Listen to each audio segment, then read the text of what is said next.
السلام علیکم ورحمۃ اللہ وبرکاتہ۔ نحمدہ ونصلی علی رسول الکریم، اما بعد۔ اللہم صلی علی محمد وعلی آلہ وصحابہ اجمعین۔ سیرت النبی کا لیکچر نمبر 100 ہے، اور آج ہم غزوہ بنو قینقاع بیان کریں گے۔ یہ قینقاع جو ہے نا، یہ یہودیوں کا ایک قبیلہ تھا۔ 3 قبیلے تھے یہودیوں کے، بنو قریظہ، بنو نذیر اور بنو قینقاع۔ اور یہ جو بنو قینقاع ہے نا، یہ پہلے جلا وطن ہوا ہے مدینہ سے اپنی حرکتوں کی وجہ سے، تو اس کا ہم آج بیان جو ہے وہ کریں گے۔ یہ نا یاد رکھے، یہودی دشمن نمبر 1 ہے مسلمانوں کا، یہ قرآن بھی کہہ رہا ہے، اور یہ پیٹھ پیچھے وار جو ہے وہ کرتا ہے۔ نبی علیہ السلام مدینہ گئے نا، تو آپ نے ان کے ساتھ معاہدے کیے۔ معاہدہ یہ کیا تھا کہ ٹھیک ہے، تم اسلام کی جنگ نہ لڑو، لیکن مدینہ تمہارا بھی ہے اور مدینہ ہمارا بھی ہے۔ اگر باہر سے کوئی دشمن حملہ آور ہوگا تو مل کر دفاع کریں گے۔ انہوں نے کہا ٹھیک ہے، معاہدہ ہو گیا یہودیوں کے ساتھ کہ باہر سے کوئی دشمن حملہ آور ہو تو مل کر ہم اس کا دفاع کریں گے مدینہ کا۔ لیکن جنگ بدر کے بعد نا، یہ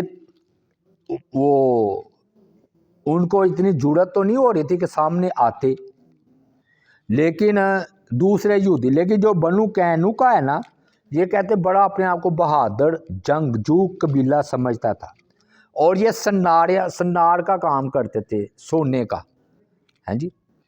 اور جو آپ نے سنا ہوا نا عبداللہ بن سلام رضی اللہ تعالی عنہ، وہ انہی کے قبیلے سے تھے اور ایمان لائے تھے۔ اور یہ لوگ جو ہے نا، عبداللہ بن ابی ہے نا، منافق، رئیس المنافقین، یہ ان کا حلیف اور دونوں دوست تھے آپس میں۔ اب ان کی شرارتیں جی، بنو قینقاع کی، یہ اوس اور خزرج جو ہے نا، یہ قبیلے تھے اور یہ مسلمان ہو گئے ہوئے تھے انصار کے، اور ایک مجلس میں بیٹھے نا، آپس میں بڑی پیار محبت کی باتیں کر رہے تھے۔ شاس جو ہے نا، ایک یہودی تھا، اس کا ادھر سے گزر ہوا، یہ بنو قینقاع ہی سے تھا، تو اس نے نا دیکھا کہ انہوں نے تو آپس کی دشمنی بلا کر بڑے پیار محبت سے بیٹھے ہوئے، تو ظاہر ہے دشمن کو یہ اچھا نہیں لگتا۔ تو اس نے کہا کہ اللہ کی قسم، تو اگر یہ اتفاق کر لیں گے تو ہمارا تو کوئی ٹھکانہ نہیں رہے گا، ہمیں بھی یہ دفع کریں گے، تو ان میں لڑائی چھیڑ دی جائے۔ تو اس کو شرارت سوجی، اس نے نا ایک نوجوان کو تیار کیا کہ تم جا کر ادھر بیٹھ جانا، پھر باتوں باتوں میں نا دونوں کی دشمنیوں کا ذکر چھیڑ دینا، جنگوں کا، تو حتیٰ کہ یہ آپس میں لڑ پڑے۔ تو ایسا ہی ہوا، وہ یہودی نوجوان ادھر گیا، پہلے بیٹھا رہا، پھر آہستہ آہستہ اس نے نا جنگوں کا ذکر شروع کیا۔ ہوتے ہوتے نا اس نے دونوں کی دشمنیوں کا ذکر کیا کہ تمہارے قبیلے کو اس نے مارا ہے، اس کے قبیلے نے ان کو مارا ہے۔ معاملہ یہ ہوا کہ بعد جی شعر و شاعری شروع ہوئی، ایک دوسرے کے خلاف وہ لڑنے کے لیے تیار ہو گئے۔ تو حتیٰ کہ اتنے تیار ہوئے کہ انہوں نے کہا کہ اب جنگ کا دوبارہ ارادہ ہے تو آ جاؤ میدان میں، اور تمہارے وعدے کی جگہ ہررا ہے، اس جگہ پر جنگ ہوگی۔ باتوں باتوں ہی میں، ہاں جی، اتنی لڑائی پھیل گئی اور یہ شور برپا ہو گیا، ہر ایک نے کہا ہتھیار ہتھیار، یعنی کہ ہمارے ہتھیار ہمارے والے۔ تو دونوں طرف سے نا زور و شور کی لڑائی کے لیے، جنگ کے لیے تیاری شروع ہو گئی۔ دونوں قبیلے اپنے وقت مقررہ پر ہررا کی طرف نکل پڑے، لیکن اللہ کا کرنا ایسا ہوا کہ نبی صلی اللہ علیہ وآلہ وسلم کو اس کی اطلاع ہو گئی۔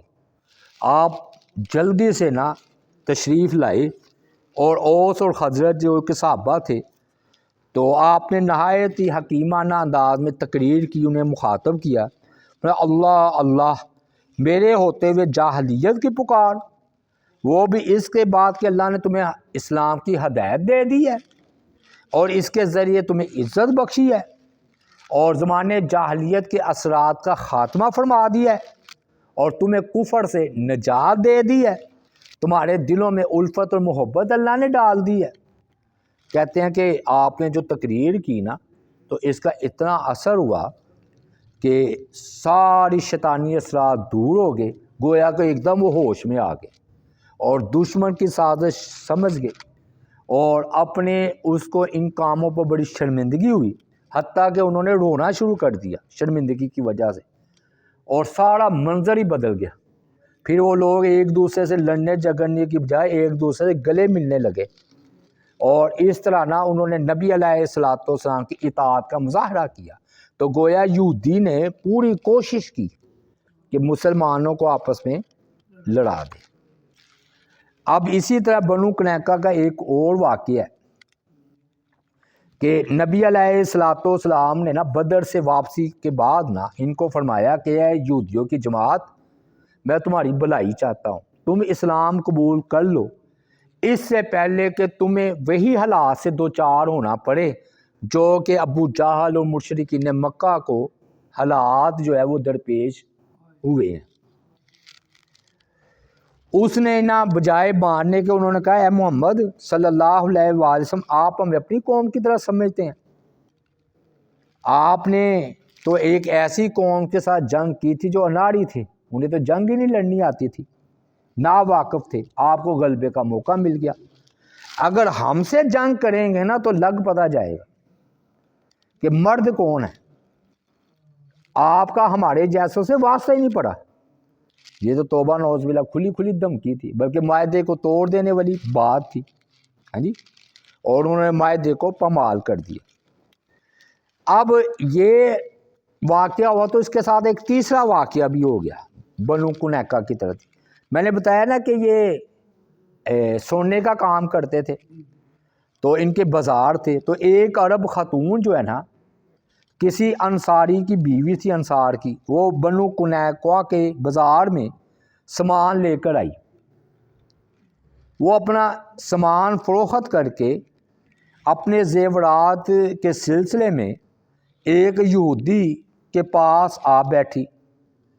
وہاں پر نا دوسرے جو یہودی تھے ان کو شرارت سوجی، ایک بدبخت جو ہے وہ خاموشی سے اٹھا اور اس خاتون کے پیچھے آ کر بیٹھ گیا۔ خاتون کو اس شخص کے پیچھے بیٹھنے کا بالکل پتہ نہیں چلا۔ اس بدبخت یہودی نے اس عورت کے کپڑے کا کنارہ پیچھے سے پکڑ کر نا دوسری طرف اڑا دیا، سمجھ گئے نا، یعنی کہ کسی سے اٹکا دیا۔ اب یہ اپنے دھیان سے اٹھی ہیں تو ظاہر ہے وہ ان کا جو ہے نا کپڑا پیچھے سے اٹکا ہوا تھا نا، باندھا ہوا تھا بلکہ اس نے، تو یہ ان کو پتہ نہیں چلا، تو یہ بے خبری کے عالم میں کے لیے اٹھی تو ان کا ستر عیاں ہو گیا، یعنی کہ معاملہ جو ہے نا واضح ہوا۔ تو یہ دیکھ کر نا بجائے اس کے کہ شرمندہ ہو، کہہ کے لگانے شروع کر دیے یہودیوں نے۔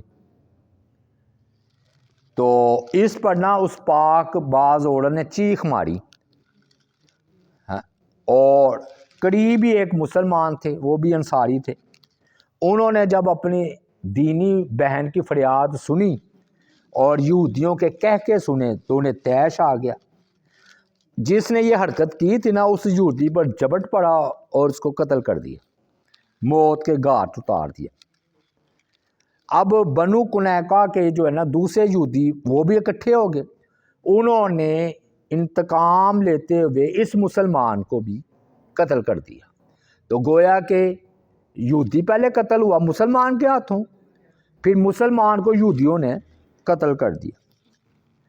اب جس کا مقتول وہ شہید ہو گئے مسلمان، تو ان کے گرانے والے مسلمان کے گھر والے نبی علیہ السلام کی خدمت میں حاضر ہوئے اور کہنے لگے کہ بنو قنیقہ سے ہمیں نا قصاص دلوایا جائے، انہوں نے تو فساد برپا کیا ہے۔ جبریل علیہ السلام بھی آگے جی، تو انہوں نے کہا کہ اگر آپ کو کسی قوم کی طرف سے خیانت کا خوف ہو تو برابری کی سطح پر ان کا عہد ان کے منہ پر دے مارے۔ ہاں جی، تو بے شک اللہ تعالیٰ خیانت کرنے والوں کو پسند نہیں کرتا۔ گویا کہ اگر انہوں نے معاہدہ توڑ دیا تو اب آپ پر پابندی لازم نہیں ہے۔ تو رسول اللہ صلی اللہ علیہ وآلہ وسلم نے بنو کنیکا کو سبق سکھانے کا ارادہ فرمایا اور ان پر چڑھائی کی تیاری شروع کر دی، اور اس موقع پر سیدنا ابو لبابہ یعنی کہ بشیر ان کا نام تھا، ان کو نائب جو ہے نا مقرر کیا۔ یہ واحد صحابی ہیں، کہتے ہیں یہ وہ خوش نصیب صحابی ہیں، انہیں 3 بار نبی علیہ السلام نے مدینے کا نائب جو ہے وہ مقرر فرمایا، اور غزوہ بدر ہو، غزوہ بنو کنیکا ہو، غزوہ سویق کے دوران یہی نائب مقرر ہوئے۔ نبی علیہ السلام شوال 2 ہجری یعنی کہ جنگ بدر کے بعد ہی نا، شوال کے مہینے میں ہفتے کے روز بنو کنیکا پر چڑھائی کے لیے روانہ ہوئے۔ مسلمانوں کا لشکر آپ کے ساتھ تھا، اور لشکر کے علم یعنی کہ جھنڈا جنہوں نے اٹھایا ہوا تھا وہ حضرت حمزہ رضی اللہ تعالی عنہ تھے۔ جھنڈے کا رنگ جو ہے وہ سفید تھا۔ تو بنو کنیکا کی تعداد کتنی تھی جی؟ 700۔ ان میں جو ہے نا 300 زرہ پوش تھے، یعنی کہ اسلحے میں، لباس میں، اور 400 بغیر زرہ کے تھے۔ اور بجائے اس کے کہ وہ مقابلہ کرتے، اور قلعے میں گھس گئے اور قلعہ بند کر دیا، قلعہ بند ہو گئے۔ رسول اللہ صلی اللہ علیہ وآلہ وسلم ان کے علاقے میں پہنچے اور وہ قلعے کے اندر چلے گئے تھے نا، تو قلعے کا محاصرہ کر لیا، یعنی کہ قلعے کو چاروں طرف سے گھیر لیا۔ یہ مسلسل 15 دن جو ہے نا یہ جاری رہا، اور ذوالقعدہ کا چاند نمودار ہونے تک جاری رہا۔ کسی کو بھی آپ کے خلاف مقابلے کی ہمت نہیں ہوئی۔ بالآخر اللہ تعالیٰ نے یہودیوں کے دلوں میں مسلمانوں کا رعب اور دبدبہ ڈال دیا، ان کا سارا غرور خاک میں مل گیا۔ انہوں نے رسول اللہ صلی اللہ علیہ وآلہ وسلم سے رحم کی بھیک مانگی، اور آپ صلی اللہ علیہ وآلہ وسلم کو پیغام بھیج کر یہ اجازت طلب کی، کیا ہم قلعے سے اتر کر یہاں سے چلے جائیں، یعنی کہ ہم یہاں سے چلے جاتے ہیں، جلا وطن ہو جاتے ہیں۔ آپ صلی اللہ علیہ وآلہ وسلم نے ان کی یہ درخواست منظور نہیں کی، فرمایا ہرگز نہیں، تمہارے اترنے کی ایک ہی صورت ہے کہ تمہیں میرا فیصلہ ماننا ہوگا۔ اب مجھے اختیار کہ میں قتل کروں، قصاص لوں، یا جلا وطن کروں۔ انہوں نے رسول اللہ صلی اللہ علیہ وآلہ وسلم کی یہ شرط منظور کر لی اور قلعے سے اتر کر ہتھیار ڈال دیے۔ آپ نے پہلا حکم یہ دیا کہ ان سب کو 700 تھے نا، ان کو جو ہے نا باندھ دیا جائے، اور آپ نے اس کام کے لیے منذر بن قدامہ کو جو ہے نا سپہ سالار مقرر کیا کہ تم نے ان کی سب کی جو ہے نا سب کو باندھنا ہے، مشکیں۔ چنانچہ صحابہ کرام کو ساتھ لے کر ان کی مشکیں جو ہے نا کسنی شروع کی۔ اب عبداللہ بن ابی بڑو جو منافق تھا، اس کا ادھر سے گزر ہوا، اندر سے تو وہ یہودیوں کے ساتھ ہی تھا۔ اس نے منافقانہ کردار ادا کیا۔ اس نے کہا صحابہ کو کہ ان کو کھول دو، تو صحابہ نے کہا ہمیں نبی علیہ السلام نے اس کو رسیوں سے باندھنے کا حکم دیا ہے، ہم تمہارے کہنے پر اسے کیسے کھول دیں؟ تو جو شخص بھی انہیں رسیوں سے آزاد کرے گا میں اس کی گردن اڑا دوں گا۔ چنانچہ وہ ناکام ہو گیا عبداللہ بن ابی، اور سیدھا نبی علیہ السلام کی بارگاہ میں حاضر ہوا، اور کوئی ادب نہیں، کوئی تمیز نہیں، سیدھا آپ کے پاس پہنچ گیا۔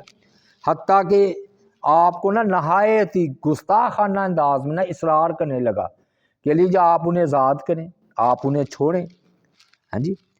تو حتیٰ کہ اس نے نا آپ صلی اللہ علیہ وآلہ وسلم کو پیچھے کی جانب سے پکڑ بھی لیا، یعنی کہ آپ کا دامن، یعنی کہ بدتمیزی کے ساتھ اصرار کر رہا ہے کہ چھوڑو جی انہیں. آپ نے فرمایا ارسلنی، مجھے چھوڑ دے.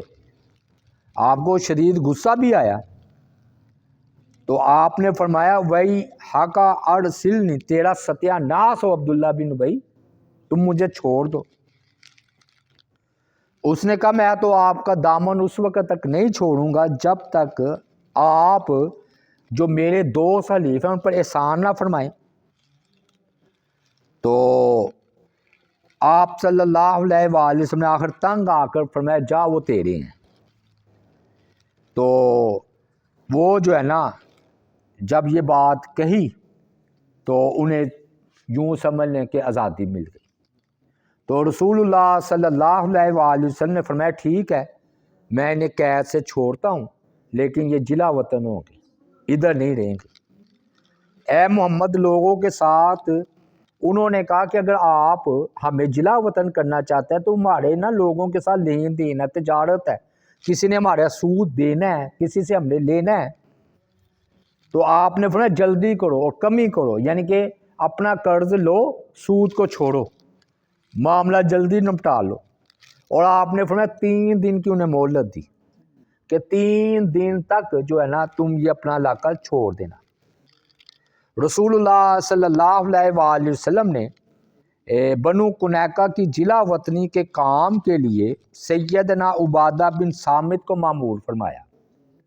اور یہ بھی بنو کنیکہ کے حلیف تھے، یعنی کہ حلیف کا مطلب ہوتا ہے مددگار، دوست. لیکن جب بنو کنیکہ نے بد عہدی کی تھی نا، عورت کے ساتھ یہ معاملہ کیا، آپ کو دھمکی لگائی، تو انہوں نے بھی ان سے بیزاری کا اظہار کیا.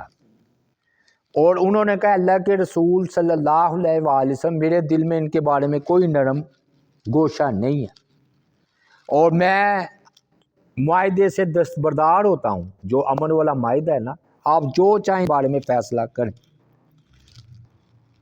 چنانچہ عبادہ بن صامت کو آپ نے نا مقرر فرمایا کہ جاؤ پھر تم ہی ان کے بارے میں فیصلہ کرو. جب عبادہ بن صامت نے ان کو کہا نا مدینہ سے نکلنے اور جلا وطن کرنے لگے تو انہوں نے مزید مہلت مانگی. تو عبادہ رضی اللہ تعالیٰ عنہ نے فرمایا کہ میں تمہیں مہلت دینے کو کوئی تیار نہیں، یہ تو نبی علیہ الصلوۃ والسلام تھے، 3 دن کی تمہیں مہلت دے دی، مجھ سے مہلت مانگتے تو میں نے تمہیں 3 دن کی بھی مہلت نہیں دینی تھی. تو یہ تو اللہ اور اس کے رسول کا حکم ہے تو میں خاموش ہوں. 3 دن گزر گئے، بنو کنیکہ کی مہلت ختم ہو گئی.